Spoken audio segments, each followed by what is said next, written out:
All right, Elliott and Monty, thank you so much for coming into the Right Note. Welcome to our humble abode. Yeah, I was just marvelling at some of the books and records you've got up there. Yeah, you can borrow some if you want. Can I? Yeah, there's some good Oasis ones I've seen over there. I'm sure. I've been into Oasis of late. Have you? Yeah. Yeah. That documentary. I think ever since that Supersonic documentary came out, like everyone remembers Oasis all of a How sudden. good is that though? Yeah, no, it's great. It's not so good for me. I've been copping a lot of heat. Yeah, I was for the last couple of years. I've just been getting around as Elliott Hammond, and now all of a sudden it's like, oh fucking Noel Gallagher. It's like, oh, you watched the Supersonic documentary, right? What do you mean, people?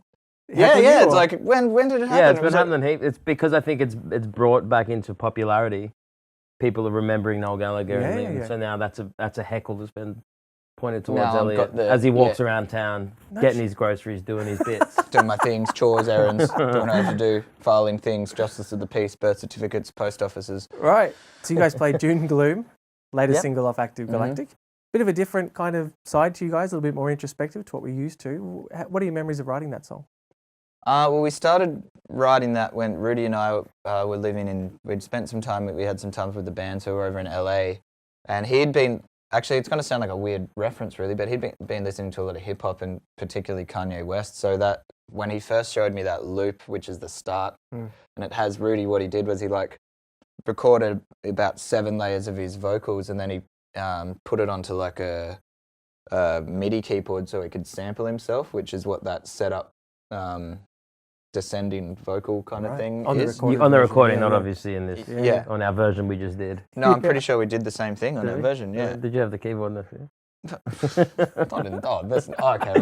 Yeah. I thought you meant on the recording. No, I mean on our one we just played. The one we just played. One you just played. It's a joke. What's my memories of No, God. I sat here, I was like, what? No, you don't worry.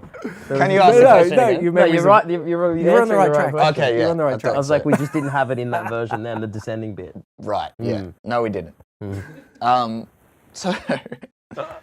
So yeah, that was kind of set up for a while, and then we had this this beat and stuff, and I was just kind of, like, a lot of our stuff is, because I'm a drummer, is very syncopated and it's more like rhythmic, and when I was kind of writing those melodies, I just thought, like, I wouldn't mind, like, writing something that, like, kind of, like, is, like, belts out a bit when it hits the chorus so people can sing along with it when we play shows and stuff, and that it's definitely the case with it, like, now that people know the record and stuff, and it's a huge sing-along in the set. But yeah, so I guess it was about a time we spend a lot of, as most bands do, a lot of time away from home and stuff, and away from our partners or whatever, and so it was a song just trying to hold on to that feeling of kind of, there's not much you can do when you're on tour and your girlfriend's upset at you and you're in another country or another state. You kind of, like, aside from sitting on Skype and staring at each other. So that's kind of what the song's about, really. Yeah, right, okay. And, I mean, talking about sing-along moments, you guys just got home from New Zealand not too long ago, where you played a bunch of shows. Was that your first time over there? Yeah, that was the first time I've actually, I know you'd been before, Elliott had been once before, but that was the first time I'd ever been, but first time as a band. Right. As well. It was amazing. Like, we didn't want to leave. We had a great time. For some reason, we went over there and, like, made all these Japanese friends. Like, and then, like, we had this posse of Japanese people. They had those fans who, like, I've still got one. Have you got yours? Yeah, I gave mine to my grandma. They gave them to you. I fanned myself. Yeah. Yeah, what happened with those fans, actually, which was even more funny, is, like, we got so used to it that, like, when you stop, you get a bit hot. And so, like, we walked around all night with them, and into bars and the things next like morning, though, everyone kind of walked. It was like, oh, my wrist's a bit sore. Like, everyone, like, did their wrists in from, like, hours of just, like, fanning themselves. So RSI of the fan from the fan. I don't know how they do it over there. How'd that go down in the bars? Yeah, we got some funny looks, but it was a talking point. You know who really liked it? That guy that we met that was from What We Do in the Shadows. Oh, Nook. Nick. We met he kept calling him Nick. You know Nick, He the didn't guy care. What, he's the actor or the name in the character's name is Nick. You know, the friend that gets done by, he doesn't know how to be a vampire. He's also his name's Nick. Yeah, okay. He's a lovely guy. The real name's Corey. Right. But he was there. I mean, I've done that before. I did that with old mate from Breaking Bad when I was hanging out with him one time. I was just calling him Pinkman. Like, he didn't care. Like, it's like Pinkman. So used to answering to it, I guess. So that was Aaron. How did you find yourself with Aaron Paul? I was at Coachella, and so Angus and Angus Stone had gone, his mates with him. Yeah, they go to his house and they play sets at his house and stuff. And so he'd played with him. He's like, oh yeah, come and meet Aaron and stuff. And we had a great time. And actually, Angus and I completely cooked it. I'm getting sidetracked a bit here. But what happened was Aaron was like, hey, I've got a house hired down the road. My wife's gone there. She's like cooking. Like, we've got beers. Rick Rubin's coming over. We've got like all these like, come over there and like hang out. We've got everything you need. And Angus and I were like, oh yeah, we just want to go and watch AC/DC because AC/DC were playing. Yeah. And so we're sitting there like the whole time watching the show, and in that time both our phones died. Then it got to the end of the set, and I was like, look, Angus, that was kind of cool, but like, I don't know, like I appreciate AC/DC, but I've never really been like a huge AC/DC guy. And Angus was like, yeah, no, neither have I. Hey, I'm like, what are we doing here? I thought you were like we both thought that each other was the big AC/DC guy. But, so then we missed.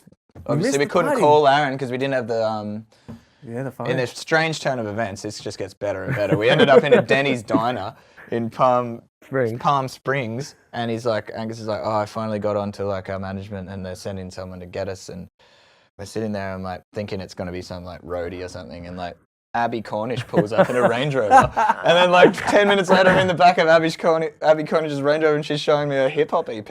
I'm like, what else can possibly happen here? Like, so end of story. Good night. Mm-hmm. In terms of gigs, you got gig this Saturday. Party in the paddock tomorrow with Dope Lemon tomorrow. Yeah. And Boy and Bear, I think Nicole Miller. Right. Dope. It's actually quite a dope lemon. It's quite a good lineup. That's cool. Up in Narrabeen or something. Okay. And then I think we're going to be spending a bit of time overseas. There's been I can't say anything else really. Well, we can talk about the cool thing. You can't do that. I can tell you off air. What about the we had never seen this before. It's just been released in Italy, and it's blowing up. Yeah. Yeah, never seen this before. Is blowing up in Italy. Monty sent me it's been out. It's been online and like just the embedded. Fuck, I'm getting too. Yeah, it's like geo-targeted to Italy. You know, the clip. Uh-huh. And that in like a week and a half. Is it? Well, it's not even been that. It's been like 4 days. It's at like 26,000 views. It'll be up to like 26,000 Italians. Right. This guy just emailed us out of the blue from Italy. He emailed the band. I was like, I sent it to our management. I was like, we should probably. Because he works for Universal. He's like it's like he just wanted to license a song. He goes, he wrote something. You know how like Italians have funny English. Like I'm Italian, I can say this. Panache. but they're English. When they speak or talk in English, they use words out of context. Right. Like he had these funny words. Like it wasn't like such a shame, but it was something like it's so despicable that the plays are only at 80,000 or something. Like he used a word that was a bit too like hard hitting. It's not ideal, but I don't know if it's despicable. But he was really enthusiastic, and I was talking to him. I'm like, all right, cool. Now he's like this, and he sends us updates. It's like number 5 on some radio. He reckons it's going to get into the top 20 on this main because it's this. I saw the ad, and there's like Adele's in there and stuff. Like it's like mainstream radio in Italy, and people are just strutting down the street to never seen this before. That just happened somehow. So when are you going over? Well, we'll probably go over in the mid-year. We'll let it, really battle in, like bed in. You got to let the pasta boil. You don't want al dente. You don't want too much. You want some cooked pasta. You don't want to go al dente. But yeah, so that's pretty cool. But we're going to try and spend a bit more time overseas, do a bit more writing. Well, whatever happens, here or in Europe, I wish you the best of luck. Thanks for coming in, guys. Thanks for having us in here. Yeah, we love talking to you, Rod. So we always tell you that. We always tell you that. Is there an echo in this room? Is there an echo in this room?